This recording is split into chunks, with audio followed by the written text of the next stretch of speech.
Alright, this is it.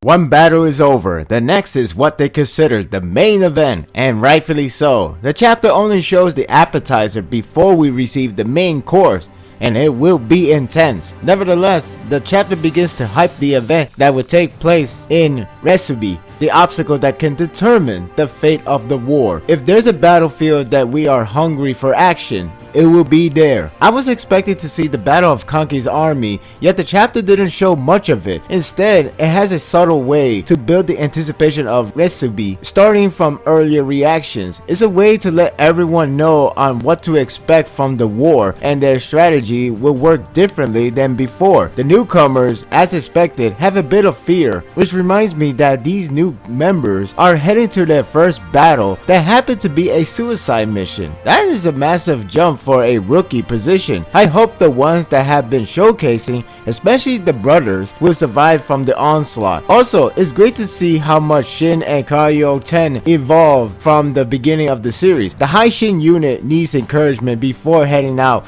since they are more used to working the way they have done back then. This type of war involves with multiple armies in one setting, so it doesn't work well with the old strategy. Shohei-kun understands that dearly. This battle serves a purpose of understanding the warfare strategy differ from their previous ones, which I always love from the series, keeping a battle fresh even if it does come down to clashing. There's a good subtle moment of Naki watching Kanki's army in combat. He just moved into the High Shin unit, so he still holds close to his previous family. I say family because the look of his face reads caring. Whether he's worried or homesick, it's the first time to see a new member to hold something close. It's perhaps that many new members came from a dead army, yet Kanki's still remain. This could be interesting to see what transpires. The battle at Rodo is said to be a complete one-sided victory for Quinn. Maybe it's just me, but the narrative has me feel a bit sorry for Zhao. Not the king, hell no, but the army and the state to some extent. They lost a battle that said that their effort were in vain, which is kind of sad to read it the way it was written. It's most likely because the war doesn't have Quinn being the one to protect or capture an army territory. Instead, they are conquering a state, so the atmosphere feels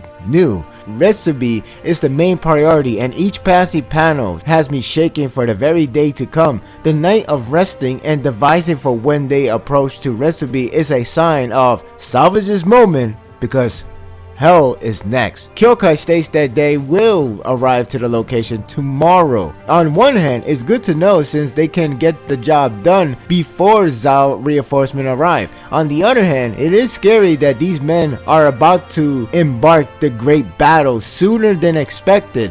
Resubi is equivalent to Kankoku Pass, only Quinn is the attacker. It gives me chills to think that this is similar to Correlation War arc. Exciting yet heart-pounding event. The visual is pretty solid throughout the chapter. There are some gory action scenes, especially how they slash and stabs their head like nothing. It's the atmosphere that has me feeling tense, and it has me thinking the terrifying expectation of the battlefield. The way of how they placed the battle at Resubi to be the main event got me chills. Certainly something will take place there, good or bad. I just wish it's just good. When the scene shift to Resubi, I had a large sigh. It's finally happening, and this time it's for real, and there's no turning back.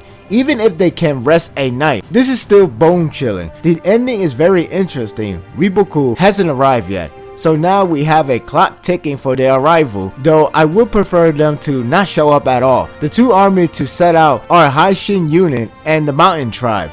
A pretty good choice of Osen, especially we get to see more greatness from Yotawa and her men. That said, I hope they will be back in one piece, now that they are entering the battle in front. So long Riboku isn't there, they should be fine for the time being. Overall, this chapter marks the beginning of the main event with plenty of hype and expectations.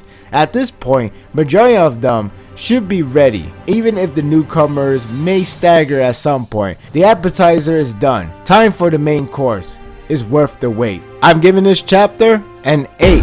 It's amazing how many series I'm reading has this a lot of hype going to the next chapter. I guess next week should be better than this week. Seriously, I cannot wait for the battle. It's going to start a little slow, and then it's going to pick up, and then it's just going to get insane. Then it's going to be jaw dropping, and then it's just, you know how Kingdom works. What are your thoughts of this chapter? Are you ready to see more greatness from Yotawa and Haishin unit? Especially we're going to see the new members in combat. Should be very fun to see them kicking ass, so long they don't end up getting their ass kicked, but you know that's going to happen with Kingdom. Any unexpected twist always comes by. My thoughts are told, don't let yours on hold. Leave a comment below. Thank you for watching this video. If you like this and want more of this, subscribe to my channel and my world will be yours to stay.